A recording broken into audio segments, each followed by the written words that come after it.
Hello students, welcome to La Excellence. Welcome to the 40th weekly magazine where we'll be covering from 26th November to 2nd December 2017. Now in this particular week, we will be trying to look at each and every issue in detail, and we are going to give some additional points that will be beneficial for your analysis as well. So let's quickly look at what are the issues that are important in this particular week. Essay of the week is actually from Yojana magazine, where the focus is about youth empowerment. We know that we are living in an era when the demography is in favor to India, but unfortunately because of lack of skills and job opportunities, we are not in a position to utilize this potential in detail.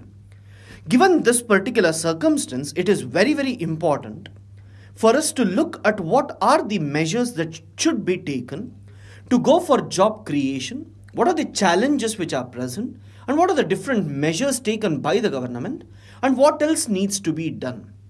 You can talk about Mudra Yojana and others, but still, what are the implementation difficulties of this, and how exactly you have to deal it. Read from Yojana magazine, which will give you government perspective. But try to see some criticism about the job opportunities as well, and try to bring an overview with respect to all this. The next important issue which may be asked in prelims, there is a possibility that 99% they may ask you a question about this. And the reason for this is, it is a recent current affairs associated with geography, where they may ask you everything with respect to this particular issue. Because once in a while, we see such violent volcanic eruptions taking place.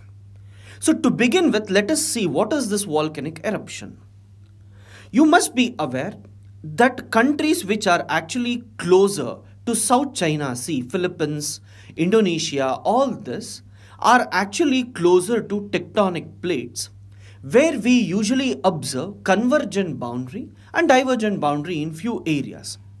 Mostly the convergent boundary is actually leading to volcanic eruptions and islands.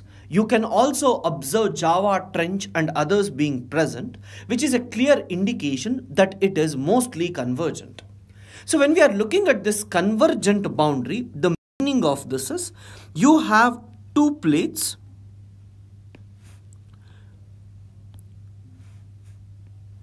One plate, whichever is heavier, is going down. It is getting melted because of the magma present there. And the melted one is actually coming up in the form of volcano. This is what we try to read whenever it comes to the convergent boundary. Especially here we can observe the Eurasian plate converging with Indo-Australian. Or we can also say that the Sunda plate is actually converging with the Indo-Australian plate. And this may actually lead to tsunamis in detail that we usually see at different places. But here we are not looking at the convergence or earthquakes, but we are actually looking at the magma which is coming up. So if earthquake would have taken place, or if the displacement would have taken place long back, the melted one would have come, right? And we have different names for the magma.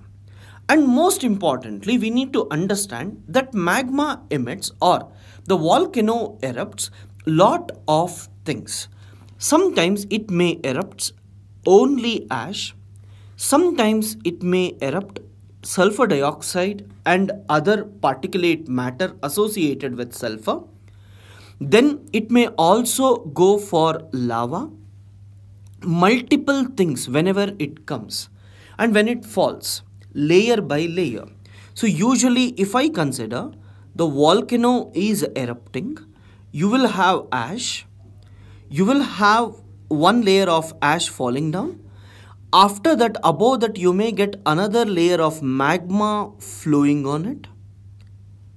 Again you may get ash moving on it.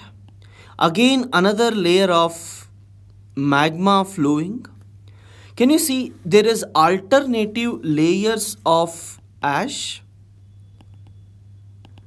and alternative layer of magma present. This type of volcanoes are called as composite volcanoes. Very, very important. Or we also call it as stratovolcano. Right? So these are some of the facts that you need to remember. Whenever the magma or the gas is actually coming out, if you have flights and others which are usually moving through this, then usually the flight movement will be disrupted. So due to this particular volcanic eruption, lot of tourists and others were stranded when it comes to Indonesia. Third important thing that you all have to understand is actually with respect to the ash or particulate matter which has come out. The particulate matter, what happens? It will just fall or it will be present in the atmosphere. Whenever the particulate matter is present in the atmosphere, if you have moisture content, the moisture content will try to accumulate around it and it helps in the formation of clouds. And these clouds are helpful for rainfall if there is updrift or upward movement of air. So, according to the recent observations, it is believed that Mount Agung in Indonesia, Bali, which recently erupted, there is something called as Mount Pinatubo in Philippines, which actually emitted lot of ash and sulfur dioxide particles. So why are we looking at these two? Usually whenever sulfur dioxide particles are actually present or sulfur related particles are present in the atmosphere, it reacts with the other compounds and they usually form molecules which can usually scatter sun rays. So what we usually observe is the sun's rays will fall on these particles. I'll just show you. What we usually observe is when you have lot of sulfur dioxide particles here and there, the sun's rays will usually fall, it gets scattered or it may go back to the sky. Sometimes it may fall, it will fall, scatter, go back. The higher the number of sulfur dioxide particles which are present in the atmosphere, this would actually lead to reflecting or scattering most of the sun's rays, and they prevent sun's rays from entering towards the troposphere, or it helps the sun's rays, preventing sun's rays from hitting the earth's surface. You should all be aware that whenever we talk about earth and heating of the atmosphere receives less sun's rays, or atmosphere gets heated less because of sun's rays, as the sun's rays has smaller or short wave, and the particles whichever is present may not absorb the incoming short wave, and once this actually falls on Earth's surface, Earth absorbs it and emits long wave. Most of the particles usually absorb the Earth radiation. So here with the help of sulfur dioxide, what we are trying to do is the sun's rays is not going to fall on the earth itself. So there is nothing like these processes. So what will happen? I will actually have a particle present here. So this particle will be present. The sun's rays will actually fall on this particle and this particle will scatter. There will be another particle and along again what happens? It may scatter back. So it is not reaching the Earth's surface itself. So if it doesn't reach Earth's surface, then Earth is absorbing less heat. So if Earth is absorbing less heat, Earth is emitting less heat. So if Earth is emitting less heat, then the particles or atmosphere which gets heated will also be less. Because of this, we may observe the Earth may cool down.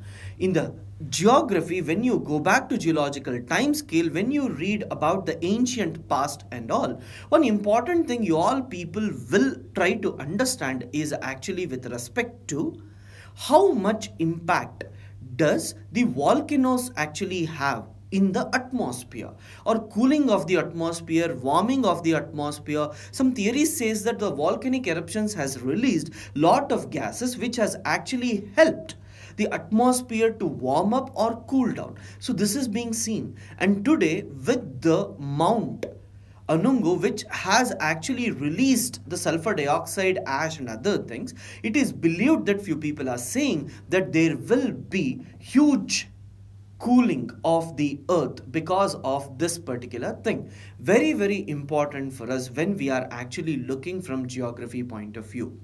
And by taking this particular concept, scientists have observed at 2 points. One in 1963, when the same volcano had erupted, we usually observe that the Earth's temperature was less by 0.1 to 0.2 degrees Celsius.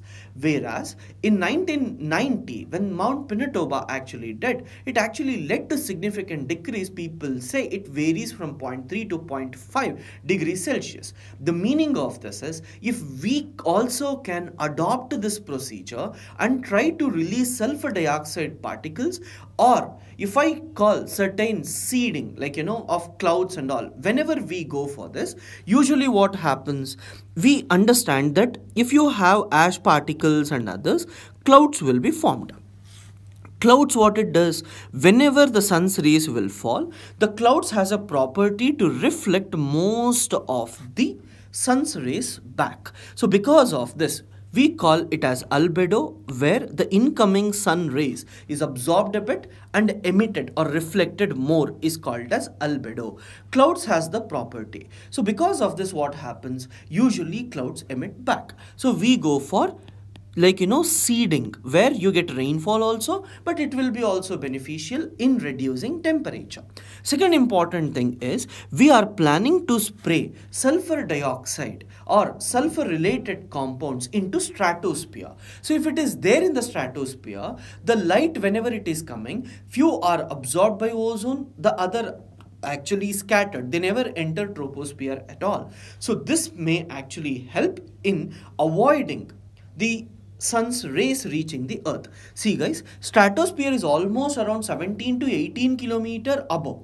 So what happens if you spray in stratosphere? Usually the problem is, as you have clouds and other things present, usually the sulfur dioxide may react with the water and they may give you acid rain. That is one problem. Second important problem is, if you actually spray it in the troposphere, usually whenever you have sun's rays falling, the scattering may reach the earth's surface.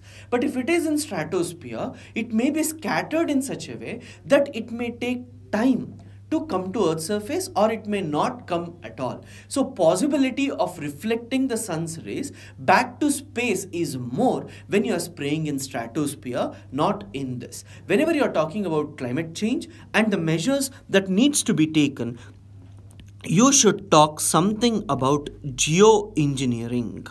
So what is this geoengineering? Where we are going for artificial methods to cool the earth. So this is what we say, applied geomorphology. That is where we are trying to observe volcanic eruptions and their impact on climate and try to utilize the same thing when it comes to human applications, so that we can emit more carbon dioxide and reduce sun's rays which is actually coming, rather than reducing the emissions itself. From history point of view, and also for those students who have taken anthropology, you can actually use this particular information, especially with respect to Indus Valley civilization. Whenever we talk about any civilizations, it is usually believed that the civilizations usually come up wherever the water was actually available. That is, wherever there was certain water bodies present. As these water bodies are important for agricultural settlements, so huge settlements came near that particular area. And according to our sources, or what we actually believe, is there was a river called as Gaggar Hakra, which was actually moving. And today if we see, it is believed that Sutlej was actually moving in the same direction. And over a period of time, what had actually happened, that this river course had actually shifted away from where it was actually moving. For example, let me take that the river was actually moving down like this and the civilization came up. Later, the river shifted its course. When the river shifted its course, it was believed that this led to destroying the entire civilization itself. There are several stories and several things which usually say what led to decline as well. But recently, it has been seen that the river which shifted did not occur. Yes, there is shifting of river, but the shifting of river did not occur 5,000 years back when the Indus Valley civilization started, but it actually took place some 8,000 years back. So the meaning of this is the civilization did not start where the rivers were actually present, but it started where the river was not present. And whenever monsoons used to come, because of some rainfall in this region, the streams, the valleys where the earlier river used to flow, in that water used to get filled. This is the concept which has been seen. Not very much important. From history point of view, you should know what exactly led to the beginning. This is not yet confirmed. So we need to wait and see until and unless these are adopted by the historians. Second important thing that we need to understand here is actually with respect to the rivers. The rivers are actually of two types whenever we see. The first important type of the river is actually consequent river. For example, if you have an slope like this, water whenever it falls, it flows in this direction. Why? So here the slope is from this direction to this direction, isn't it? This is called as consequent rivers. You have something called as antecedent rivers. The meaning of this is, let me say a river was actually moving like this. Okay, so from Tibet it may be moving into India. Now what happened? You had Himalayas formation. So usually whenever Himalayas form, what happens? Few rivers like Brahmaputra and all, what they did, they started moving parallel to this. I'll just show you properly. So what we usually observe, whenever you have a river which is actually flowing like this, and whenever you have mountains being formed, for example, Brahmaputra river. How exactly Brahmaputra flows? Brahmaputra flows parallel to Himalayas like this. And then they enter into India. Here it is called as Sangpo in China. Now, some rivers, what they do? They don't go like Brahmaputra. But what they do? They just cut these mountains. They just cut these mountains and still they start moving in their old direction. If a river has changed its course along with the slope, we call them as consequent rivers. And if they don't change and still flow in the same pattern, we call it as antecedent rivers. Very, very important from geography point of view. Indus, Sutlej are called as antecedent rivers. Ganga and others which flow along the slope is consequent rivers. So very, very important for us to consider these facts. Recently, you might have observed about one of the most important issue which can be asked in geography or in environment and ecology as well. Or it can come in international relations as well.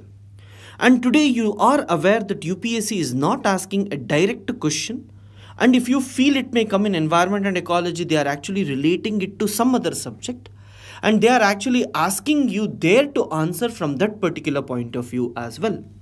So given this, let us consider multiple viewpoints when it comes to a single issue like this.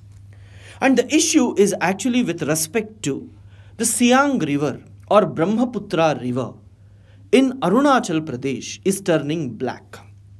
And when we say it is turning black, there are multiple reasons for it.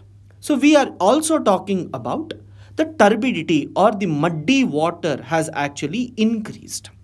The second important thing is the iron content has actually increased in this. India is suspecting that China is actually behind it. But before we look into the details of this, first let us look how exactly the river was before and how exactly it looks today. Right? Can you see here? Like, the water, it was very, very clean, clear, and for tourism and other purposes, it was highly used. And there is a place by name Passi Ghat, very, very important from geography optional point of view, where they may ask you question with respect to that particular place as well. And when I talk about the Siang Valley or Brahmaputra River, which is actually present in Arunachal Pradesh, it is actually called as rice bowl of this region because rice is usually grown in this area. Now, with increasing muddy content and the iron content and all, we are actually observing that the fishes are actually dying. So, all these are very, very important when we are actually talking about the issue.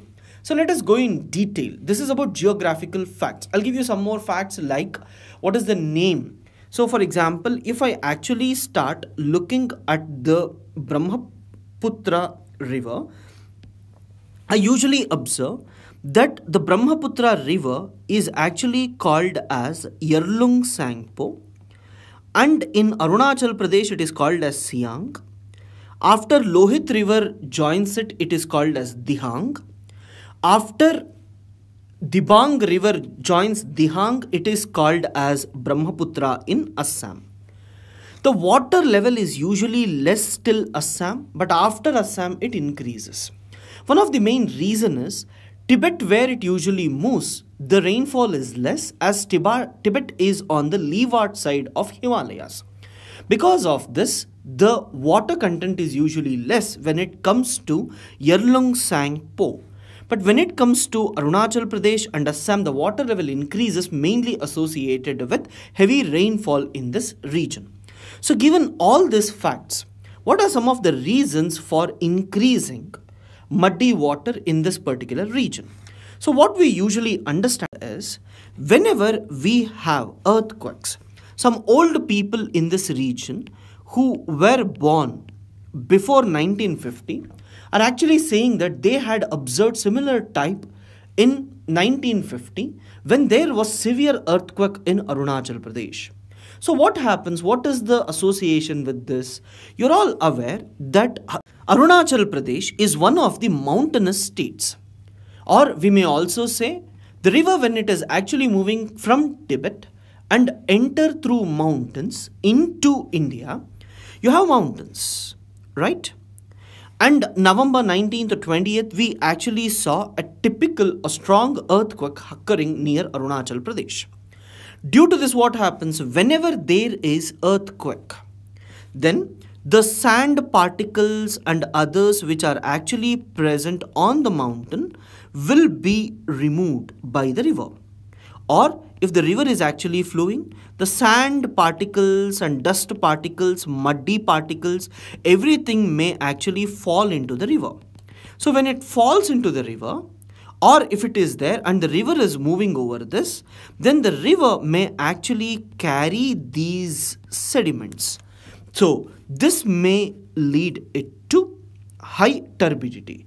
Why exactly iron content also? If the sedimentary rocks which has fallen down is rich in iron content, then that may actually lead to lot of impact on the water flow.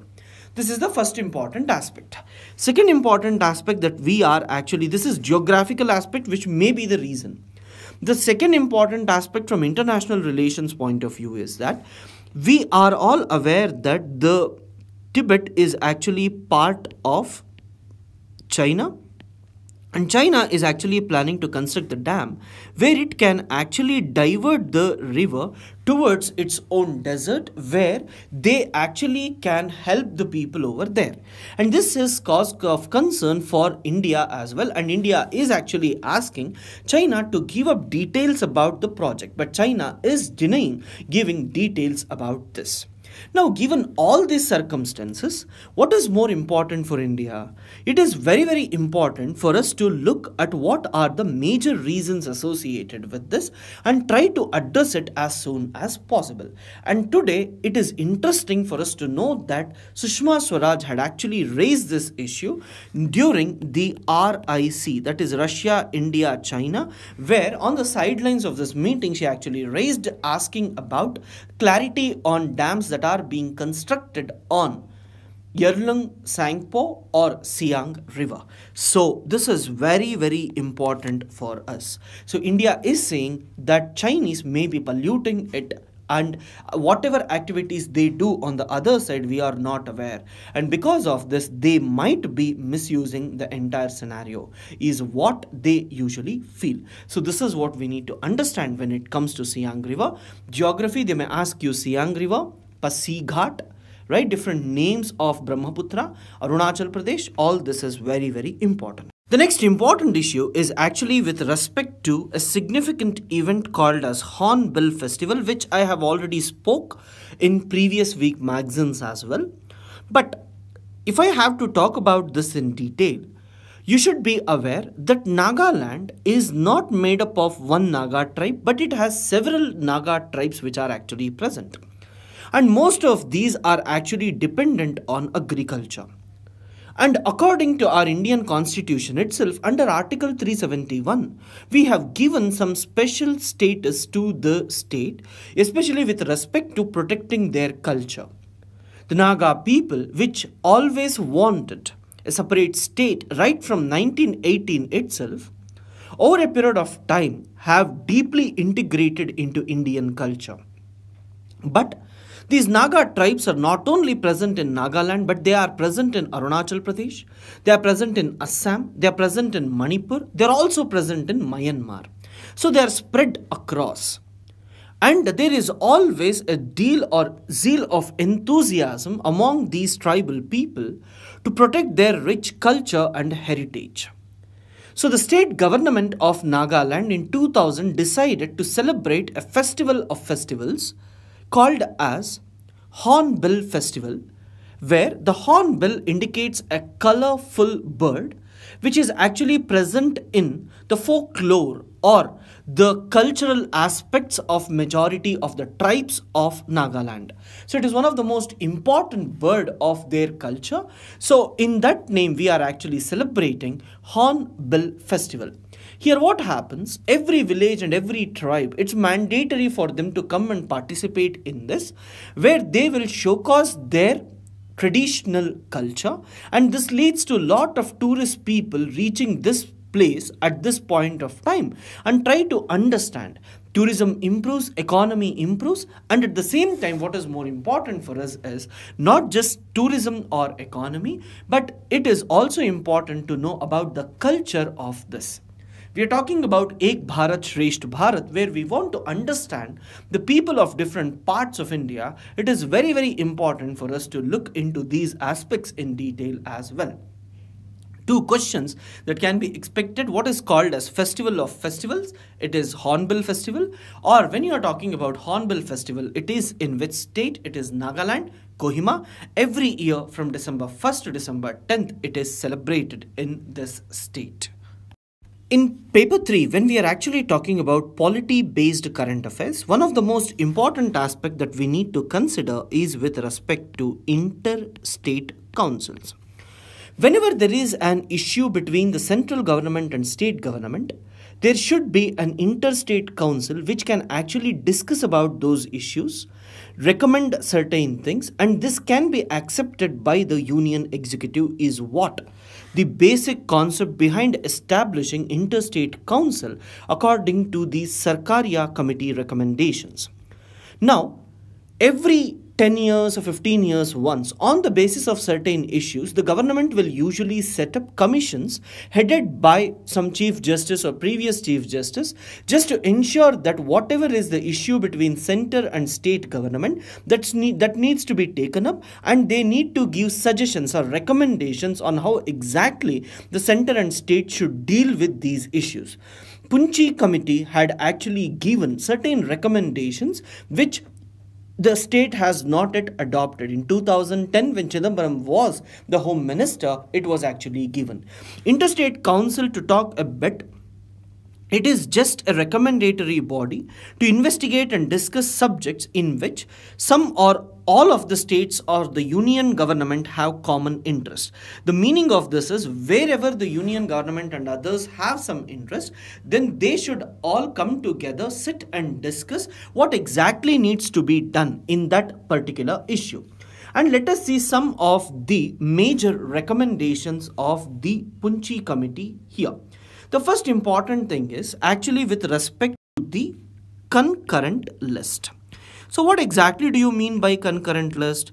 You know that you have union list, state list and concurrent list. Union list, they are the topics which has to be dealt specifically by the central government. And what are the things which comes here? They need to see wherever there is unification of issues because of national interest, that should be under union government. If different states go for different policies, it may affect the country. So at that time, what should be done? There should be one single place where all this is brought. This is called as union list. There is state list, which actually looks only into certain departments where overlapping is not there. And some areas are there which is overlapping between multiple states and they come under concurrent list. Now, usually according to the constitution, we try to know that whenever central government or parliament passes any act with respect to concurrent list, then the act of the parliament prevails over the act of the state legislature is what we usually see. But here what is more important for us is the committee said that whenever the central government wants to change anything in the concurrent list, then they need to take permission from the state governments as well.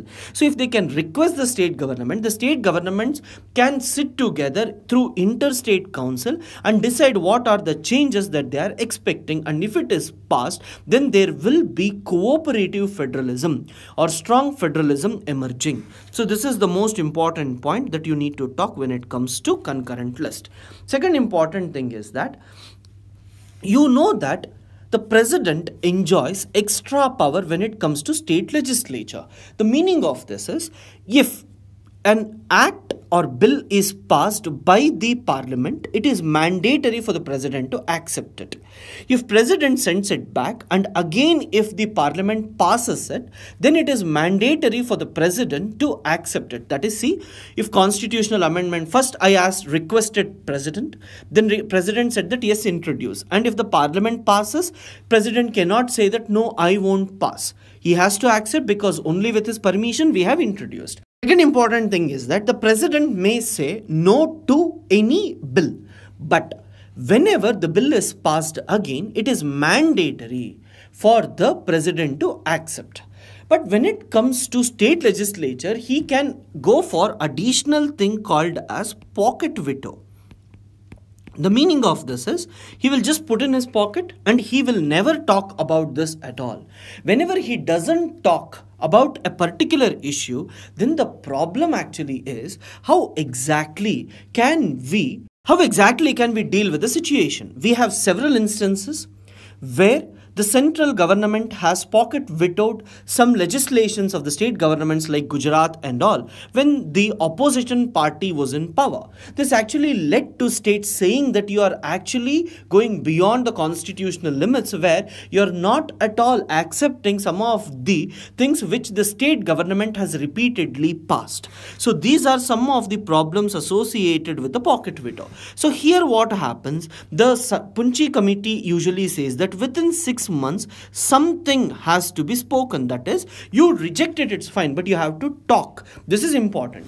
But the biggest issue is when it comes to certain states like Nagaland, Manipur and all, they had actually passed certain bills. And the central government is ruled by different political party, state government is ruled by different political party. Central government don't want to pass it.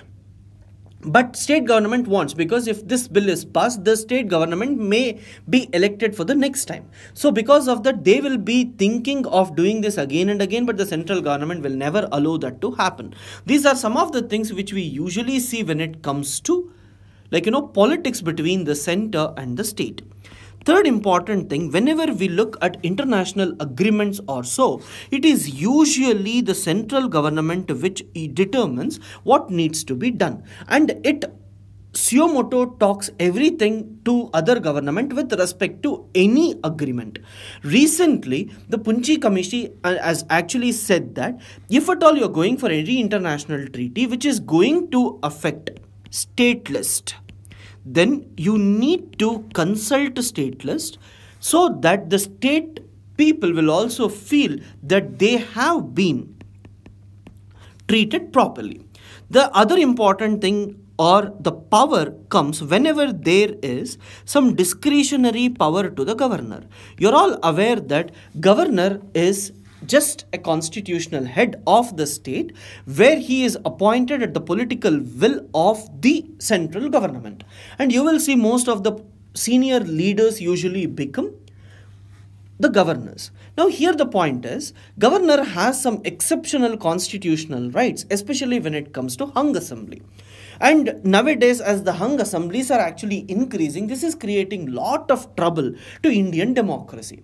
So if the political party in center is different from the political party in state, there is lot of misuse. We have seen in several instances like Uttarakhand, Arunachal Pradesh and all. Now, the Punchi Committee had already said before in 2010 itself that this has to be taken care of, where you should consider that pre-poll alliance, if multiple parties come together and say that we are fighting together, then that should be considered as a political party. And if post-poll, after elections, if some political parties come together and say that we are all part of one, then you need to consider them also as political party. This is what they say.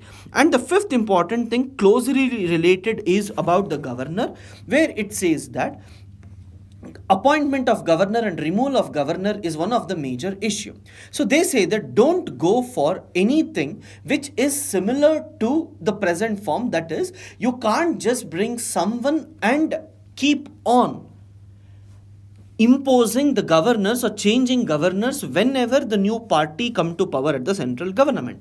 So they say, please set up a committee which includes Prime Minister, Home Minister, Speaker of Lok Sabha and also Chief Minister of the state concerned, so that whenever you ask the Chief Minister of the state, and he will have confidence in the governor, and that would actually lead to good relations.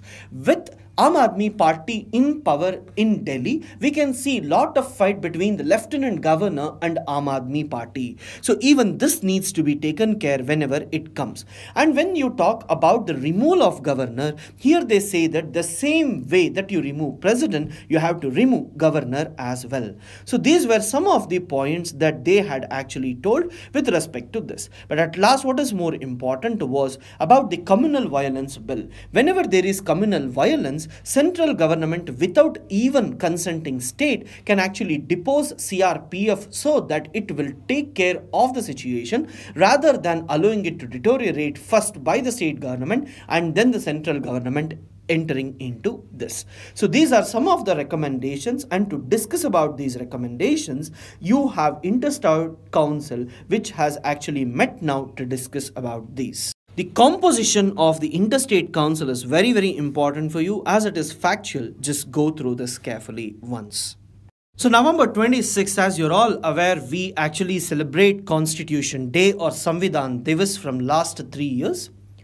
It's very, very important for us to question ourselves or read Constitution properly, where majority of the people, especially UPSC aspirants and law graduates, are the one who actually read Constitution in detail. And you should be aware that you're not reading India's constitution alone for marks, but you're reading the constitution for yourself, which has given the rights. When we are talking about this, certain questions that we need to answer is, has constitution tried to adopt everything what it has promised, and what are the loopholes that are actually present? Even if you take preamble, there is a debate about the terms socialist, secular and others which are usually used even today. So these are some of the aspects, but polity you will be reading each and everything in detail. But my only suggestion when it comes to this particular day is, try to look at the constitution critically and try to analyze what are the different things that needs to be achieved in constitution yet, And how exactly can we impose some sort of political will, not only on the politicians but also individuals who are outside, so that they also take up the responsibility of electing, participating, respecting. All this comes into picture. The ministry which is involved in celebrating this is Ministry of Social Justice and Empowerment. So if you know this, it is enough. Don't think it's Ministry of Culture or some other thing. So this is the most important aspect that we need to see. The second important issue is actually with respect to National Milk Day, which is celebrated in memory of Ukraine, who actually went for this mission, which helped in making India self-reliable on milk, and India is one of the largest producer of milk in the world. So with this fact, it can be more than enough. You can also talk about the agricultural sectors, where the milk or poultry or dairy farming usually helps majority of the farmers to go for more income. Recently, there was a petition in Supreme Court asking the central government to sign the United Nations Convention Against Torture. What is this actually? According to this, India had actually signed in 1997, but the parliament has not accepted it and the government has not given a go-ahead to this. What is the reason? According to the United Nations Convention Against Torture, if the state goes for torturing any criminals, it will be considered as human rights violation. And what is the benefit of this? If India signs this, then if any person is tortured, then India has to make a law which says that torturing is a crime. And the state department or police department has to be punished if they usually do that. Central government of India, even though it has signed, it has said that many state governments do not agree to this, mainly because law and order and maintaining that is in the state control. India cannot make a uniform law against it. But the petitioner and others are saying that no, you have to do it and make state accountable if there is any problem against their own citizens. According to Article 21 and other things, it's important for us to ensure that the government is taking care of its citizens. But the Supreme Court has said that it is not in its jurisdiction to ask the government to sign this, because central government is free. There is difference between the judiciary and executive whenever it comes to these functioning. So this is what we need to understand. Fine. So what is the implication at the international level? So if India signs this treaty, or if some other country signs this treaty, for example, let's take some criminal has escaped to European Union. Now, if that criminal has to come back to India, let us take that India has not signed it, and in India there is torture and European Union has signed it. So according to this convention, if at all European Union has to extradite, that is, if they catch the prisoner and if they want to send them to India, then they may keep a condition that you shouldn't torture this person. Only if you don't torture, then only we are willing to send him to India. So this is what they try to say. So this is the major condition. Similarly, we have death penalty and others. Whenever we sign extradition treaty, it clearly says that if you are actually extraditing a criminal from a country where you don't have death penalty to another country where there is death penalty, then it is mandatory for the country who is getting the prisoner not to give death penalty to that particular individual.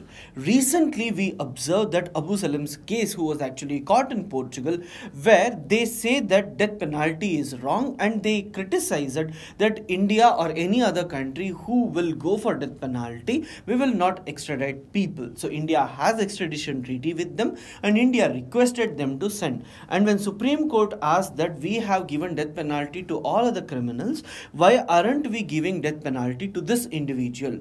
Because if at all we are saying that one in similar circumstances, if people do similar crime, they should be treated equally. So those who have been convicted of crime, they are given death penalty. Why not this person? At that time, the central government said that it is an international treaty and we have to abide by that. And if we don't abide by that, then in future extradition may be completely impossible.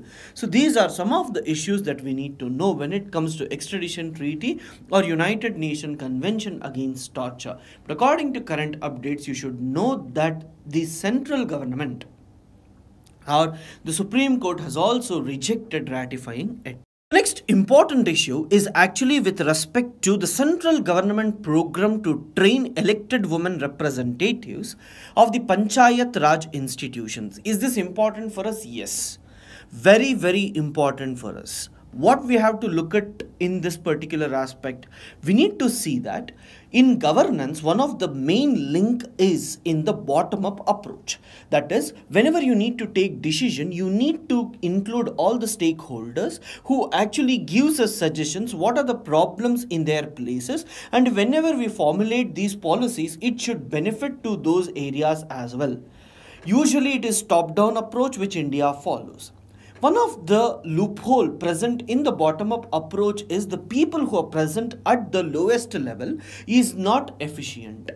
And among them, whenever you look, we have given reservation to 33% to women when it comes to rural areas and urban areas as well. But these 33% women are not the real representatives. Rather than them, in majority of the cases, it will be men who will actually take care of this particular thing. So these people will be only symbolic heads rather than the real heads. So at this point of time, what happens? Usually, whenever a woman thinks of any issue and whenever she brings the gender issues, discusses programs, implementation, all this, her perspective will be completely different from that of the male. So this is one reason why we say that women empowerment through participation in elections and democracy is very, very important, because we get the gender sensitive or gender related issues also, and that can be addressed effectively, which the male obviously will not be knowing in certain places. So given this, the problem is these people are not aware how to treat the vulnerables, how exactly are they benefited, and what are the schemes the government has, and how they should actually use this, empower this. Even though they are elected, they don't know how exactly panchayats work, how exactly things do. They will be just heads. They don't know anything with respect to how the functioning of the system actually is. This is not only with respect to this, even when you talk about MLAs, MPs, they don't know constitution much, they don't know about the problems and what needs to be done in that particular area. But still, you understand that a person who is not educated become education minister in this country, where they don't know what are the loopholes that are present, and mostly it is based on the secretaries. So rather than panchayats, who should actually be the real heads, and whatever they give their voice should actually reach to the people properly, and the villages and others has to be model villages. To ensure all this, the government is actually going for this particular thing, where we are looking for elected women representatives as change agents and help them to discharge their duties effectively. For MLAs and all, you have IAS officers and all who actually help them to implement their programs. But these people, if they are not strong enough, it would be very difficult for them to get convinced and get the work done. Second important thing, improve their leadership qualities and management skills for better implementation of various schemes.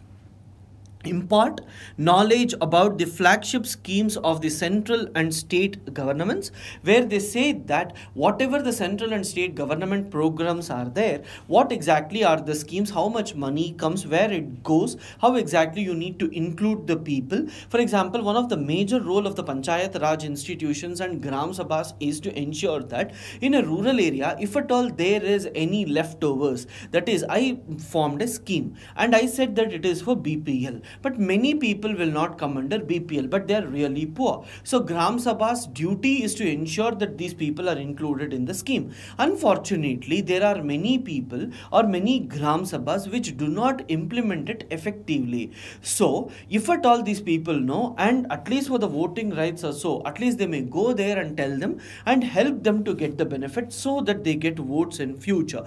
So whenever we talk about development in rural areas, it has to be through the elected representatives is what we need to look at. So please try to read this carefully from essay point of view. You can add these points for essay. India has actually got access to Singapore's Changi Naval Base. You should be aware that whenever we talk about an island, 12 nautical miles around that island will be called as territorial waters, and in this territorial waters sovereign issues will be there, and other ships are usually not allowed without permission, but naval ships will not at all be allowed in this region. But India has recently got access to this particular naval base. Why is this important? If you actually look at the geography of this, can you observe the Strait of Malacca? This is the most important strait. And if you look at Japan, South Korea, China, almost all the goods to these countries usually crosses through this, and also ASEAN countries east of Indonesia, whenever you look, they are also dependent on Strait of Malacca for importing the goods. So this is one of the most important strait. Apart from Suez Canal, and when we talk about Strait of Hormuz, this is the most important strait that we should be aware. So, whenever we are aware of this particular strait, India has got the naval base here, and beside this you have South China Sea, which is actually disputed between several countries. India getting access to naval base of Singapore is just a clear indication that India is becoming closer to the ASEAN countries, and also India can involve and participate in the dispute of this particular region. And second important thing, what is the significance of this? Whenever India goes there or naval ships goes there, we can actually refuel, rearm, anything can be done for our naval ships. Whenever we have this, then India will be confident of roaming around this region.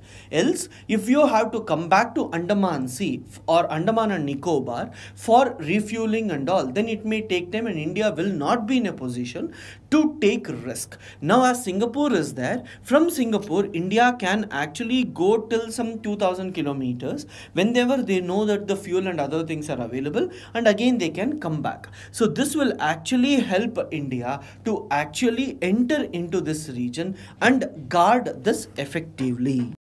We have seen a lot about the Chabbar port already. The phase 1 of Chabbar port is going to be started. I just want you to know that India has already completed a roadway by name Zaranj to Dilaram. I'll just show you the map. So whenever I'm talking about the Chabbar port, from Chabbar port I'll go to Zaranj, which is actually present along the Afghanistan-Iran border. From Zaranj to Dilaram, India has actually constructed the road, and again you have a Garland road which is, or Garland highway which is present. Can you see the places? Herat to Mazar-e-Sharif, Kabul, Kandahar, Dilaram, all this comes. So from Zaranj, India has constructed till Dilaram. Now it reaches the Garland one, and from here it is easy for them to roam. So this is very, very important for us whenever we talk about the geography as well. Higher Education Funding Agency has approved projects worth 2067 crores in almost 6 institutions, especially in IITs and others. We are all aware that research and development in India is less, mainly because the institutions which are actually working effectively are not producing good IPRs or patents or good innovations. If you actually look, most of the IITs, IIMs and all are producing people who are employable of high salaries, but they are not being involved in research and development. Just let's take the case of engineering normally. You know that civil engineer or even if it's chemical engineer, at the end of the day he is actually joining and becoming a software engineer rather than working in those sectors in research and development and trying to bring some innovation in the country. As this is lacking, India is not in a position to compete effectively in patents and other businesses.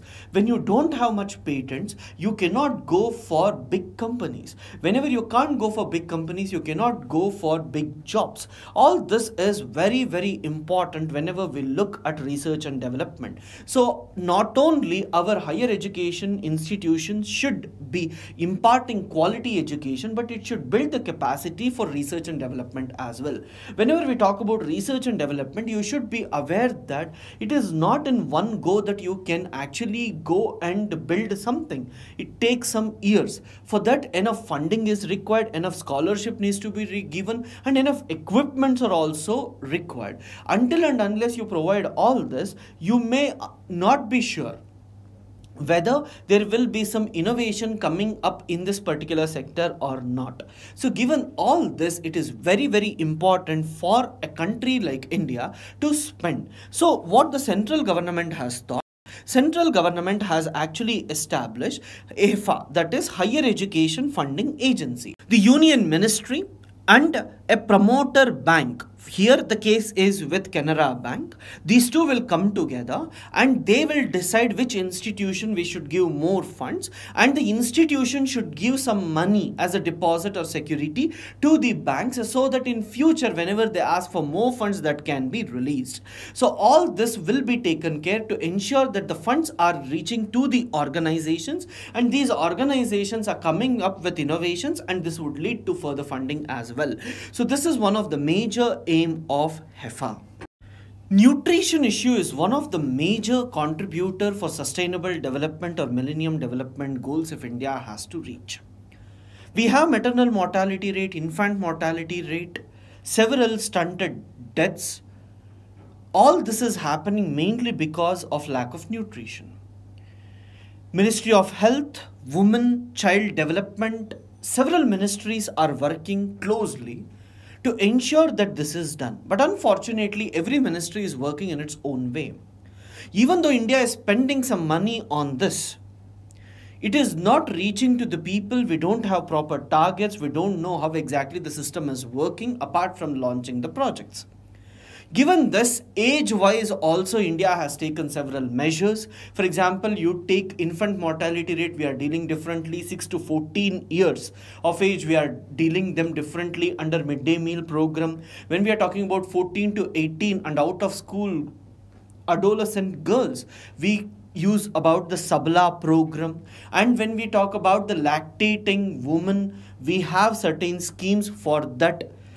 So many schemes are working, but nothing is able to achieve this nutrition, and it has not led to decline in this. The main reason for this is we are unable to map the problems, how many people should be provided and what are the various schemes available, and is this trying to fulfill the requirements, is it reaching, monitoring, nothing is done effectively. So the cabinet is planning to establish National Nutrition Mission, which will be given a 3-year budget of almost around 9,000 crores. So what do? Their main ambition is to map first various schemes in various states working for this. For example, in Karnataka, if you take, there is something called a Kshira Bhagya, so where milk is provided. Like this, different states also have their own programs. All this needs to be identified, and there should be one mechanism where rather than having it under multiple departments, it should be under one department. And along with this, whenever there are lactating women or stunted growth, anything that you actually identify, you should be in a position to monitor them in real-time basis. So ICT based real-time monitoring is also required.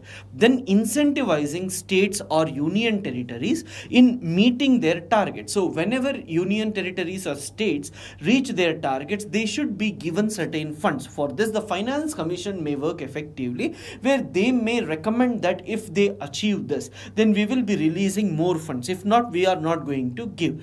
And who will actually enter all the data? It will be Anganwadi workers. We have to tell to Anganwadi workers that please ensure that you are going for this, and we need to provide some incentives and training to them for doing that. And then we should also ensure that there is a measurement of height of children at Anganwadi centers, all the equipments that needs to be taken care of, and who will actually guard this. This has to be done by the Gram Sabha through social audits, where you have to go and Gram Sabha approval is required, where Gram Sabha will say that yes, in our village all these are happening. So if all this function effectively, it is believed that by 2022 we will be in a position to reduce stunted growth from 38.4% to 25% by 2022. These type of factual data is very important whenever you write essays. We know that health is one of the major concern. Even though the government is spending money, one of the major concern within the health is the services provided at the public sector hospitals. So Niti Aayog is actually working to ensure that we can bring private sector services in public sector and also try to improve the facilities provided in the public hospitals. Whenever we do this, then the benefit actually is that these people will actually work effectively, services can be improved in the public as well, and they will reach to the remotest corners. For this, the Niti Aayog was actually planning for a prescription which can be first tested in 3 states. They selected Assam, Uttar Pradesh and Karnataka, but the Karnataka government has rejected it. So this is what we have observed. So let us wait and see how exactly the things will unfold when it comes to this issue. ISRO is actually planning to launch Aditya L1, which is actually the satellite which will actually try to look into the corona and the chromosphere of the sun, where the solar wind ejections and others whichever reach the earth's surface will be effectively monitored by Aditya. So we will be in a position to understand the solar flames and others reaching. What is the benefit of this? Whenever we come to know about the solar flames or sunspots and other things which are present through chromosphere and corona, and how the winds usually reach earth, this will actually benefit a tropical country like India to know when exactly India is going to face extreme hot conditions. And for the globe also, for climate change and other things, if you want to know, you should know how much energy is actually released by the sun and how much is reaching earth, and what can be done to ensure that the energy reaching earth is diverted or reflected back to space before even reaching. So we may be in a position to understand how the solar system and others have been formed as well. 172 crores were actually given in 2008 itself for this. It is expected to be launched in 2019-20. RBI has said no to Islamic banking. What is Islamic banking? According to Islam, whenever you give money to others, you should not charge interest on that. So Islamic banking main principle is to ensure that for Muslims, they will be giving loans without any interest rate. It is believed that Muslims actually held almost around 1.5 trillion US dollars is worth property and money. So this can enter into the formal banking channel where interest rates will not be there and it will benefit the community. But unfortunately, the RBI has said that this will actually lead to indifferential way of giving access to the banking sector. So we should not adopt this in India is what the RBI has given. The logic is not acceptable for majority of the people. If they are willing to give at less interest rate, so what should be the problem? But the biggest issue is if they collect money from the depositors and if they give interest free, what is the incentive for them to earn money, and will it lead to some frauds coming up as well. All this needs to be considered whenever we see, but with proper guidance and proper rules and regulations, we can implement this, because Raghuram Rajan committee and many other committees had actually suggested for implementation of this. Finally, there is good news for all those who had actually fought for net neutrality, that the telecom regulator TRAI has also backed net neutrality. 2 years back, Facebook, Google and many other companies had actually thought of coming up with their own way of functioning, where they had actually spoken against net neutrality. They were actually saying that they will provide internet free in almost all the rural areas, and that will be available in almost all the basic sets, so that the people can accept or access internet throughout. But one of the major problem with this, what had actually happened was, whenever you actually get the mobile access or from internet whenever you need to talk, what these people will do, Facebook will actually have some deals with Amazon.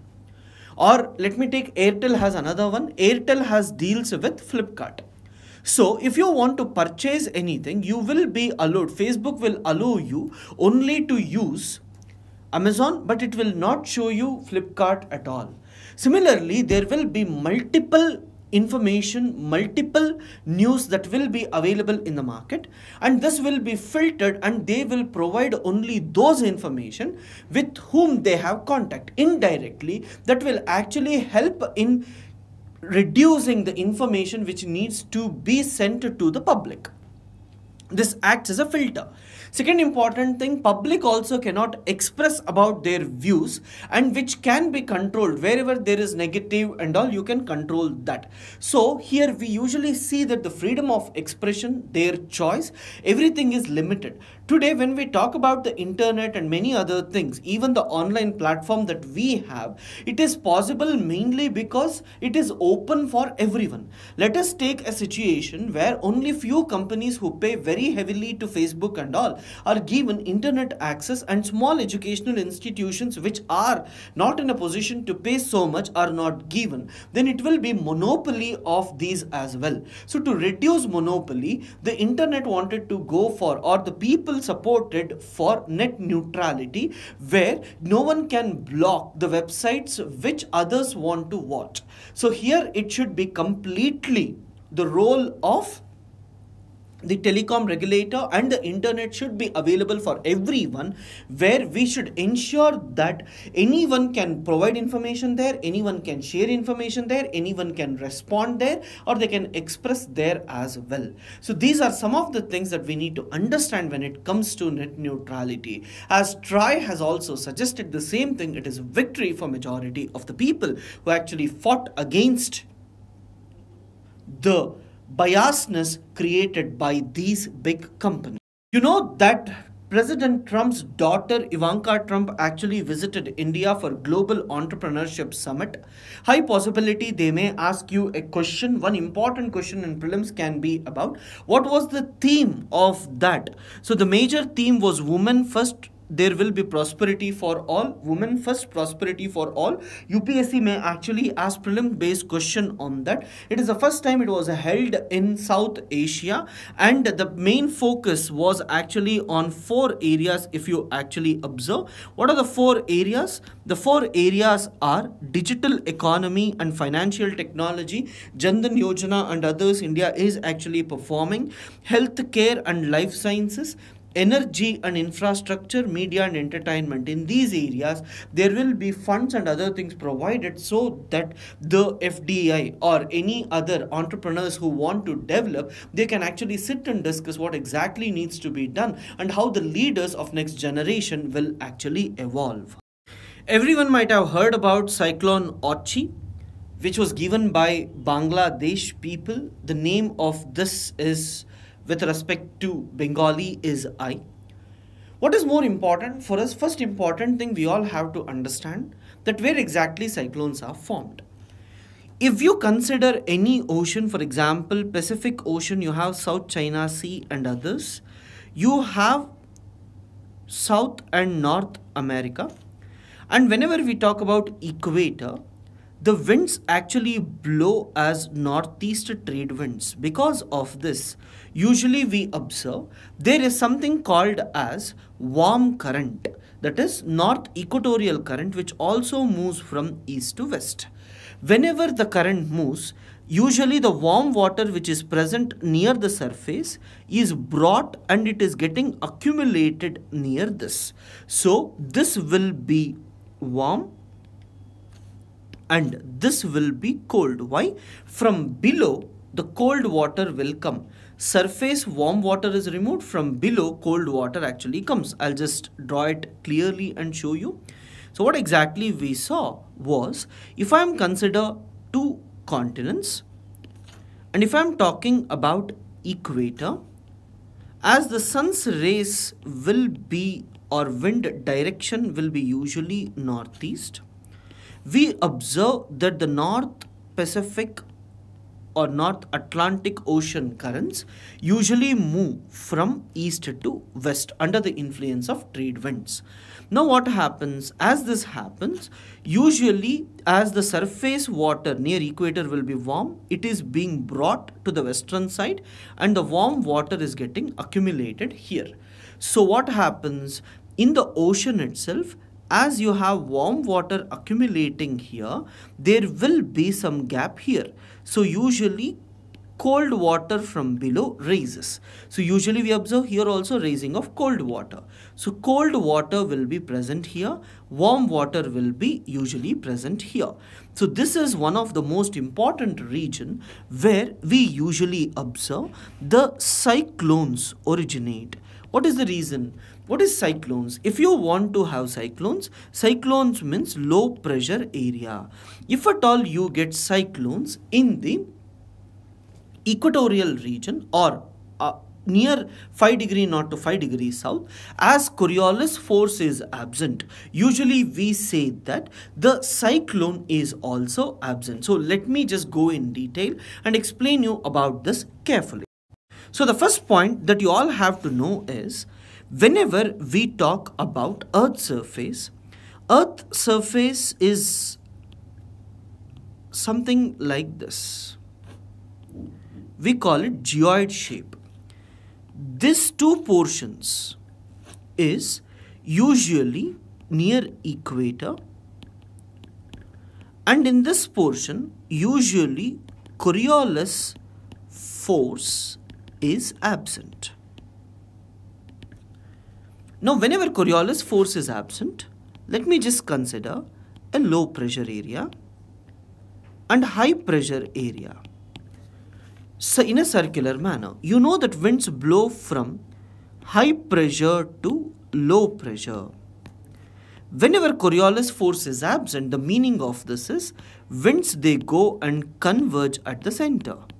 Whenever the winds go at the center and converge, usually the winds start raising, but this is not the circular motion or anything else. So usually you will not observe formation of cyclone. Cyclones will be formed only when you have low pressure at the center, high pressure is above, and whenever you are talking about the movement of air like this. So let me take northern hemisphere. Because of Coriolis force, winds move to the right. Can you see this? Correct? Are the winds moving in this direction? Correct? So what I should know is, you might be seen cyclone and all, usually they are circular. How does this circular movement is there? If Coriolis force is not there, usually they converge to the center and they collapse. But if Coriolis force is there, the low pressure will be there at the center. It exists, whereas surrounding the wind, clouds and other things will be formed continuously. So this is what we need to understand whenever we are talking about the low pressure and high pressure cells which are present. So what is cyclone? Cyclone is usually formed wherever warm water is available. In the oceans, where is warm water available? Western part of oceans, because of the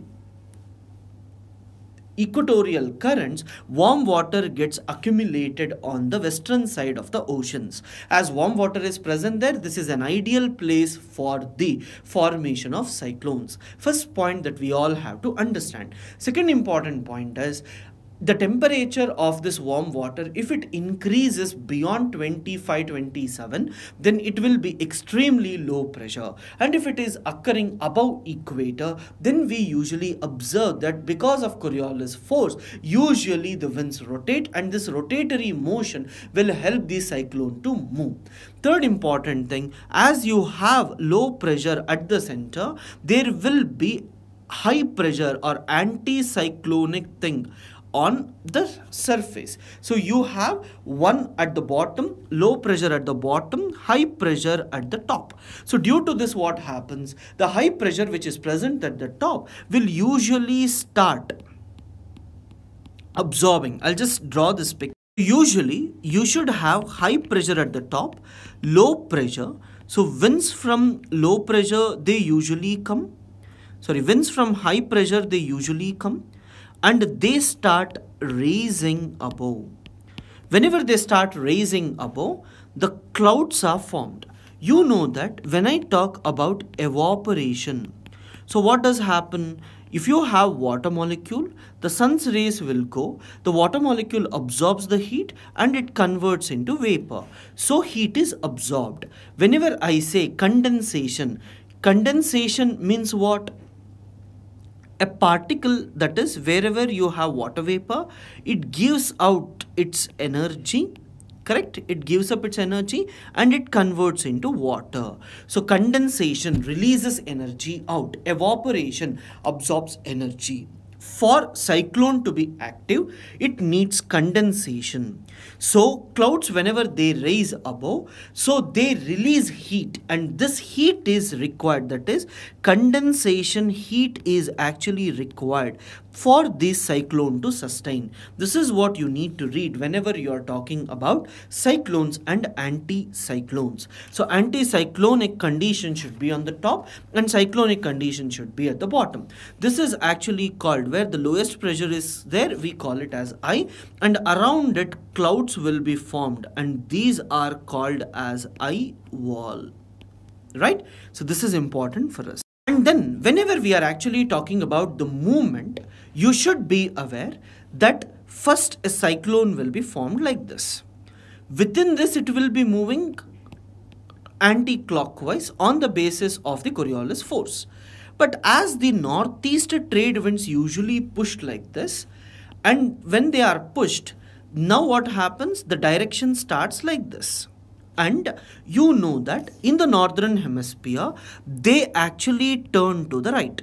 So the movement will be like this, right? The pressure gradient will be like this. The winds has to go. But because of Coriolis force which is acting like this, it moves like this. So the resultant will be like this. Again, the Coriolis force acts like this. So the resultant will be like this, right? Again like this.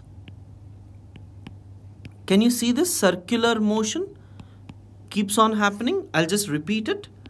So whenever you're looking at the formation of cyclone, you must be aware that the northeast winds usually go like this. And I have a cyclone present here. Now when the cyclone is moving in this direction, Coriolis force acts in this direction and it starts moving in this way. Resultant will be like this. So movement of cyclone or pushing is this. This is Coriolis force, and the resultant direction is this. So when it is moving like this, again it is pushed like this. The resultant is like this. So when it is moving like this, it pushes. So again what happens? It moves in this way. So it will be circular. Usually what we say, it is clockwise in the northern hemisphere. So can I just tell what is going to happen? If I talk about India's coast, usually first it hits Tamil Nadu, correct? Can you see here? It comes and hits Tamil Nadu, then it hits Andhra Pradesh, then it hits Odisha. Now if it is formed here, Kanyakumari, it moves towards Lakshadweep. From Lakshadweep, it moves towards Pakistan, like this. Moves towards Pakistan, and from there it reaches Gujarat, and Maharashtra. So this is how the cyclone movement will be actually present. The last most important news is actually with respect to an combat illegal wildlife trade effort of India being recognized by CITES, an international body which actually ensures that trade in endangered species is actually prevented. India's Wildlife Crime Control Bureau recently conducted what we call as Operation Save Karma. According to this, what India actually did was we tried to ensure that the proliferation of illegal trade is combated, and this was actually recognized by CITES, which is Convention on International Trade in Endangered Species of Fauna and Flora, and this has given that award to India. So it's very, very important for us to know about this Operation Save Kurma. And CITES multiple times UPSC has actually asked, and I have just given the facts that you need to remember with respect to this. So guys, with this we are completing this particular topic. For the magazine, please visit /testprep. We keep getting messages regularly for the website address, so we just give. And I just want to inform you that we have actually closed registrations for geography optional. So next month we will be starting another batch, and if you're interested you can actually join that as well, right? Thank you guys. Thanks for watching.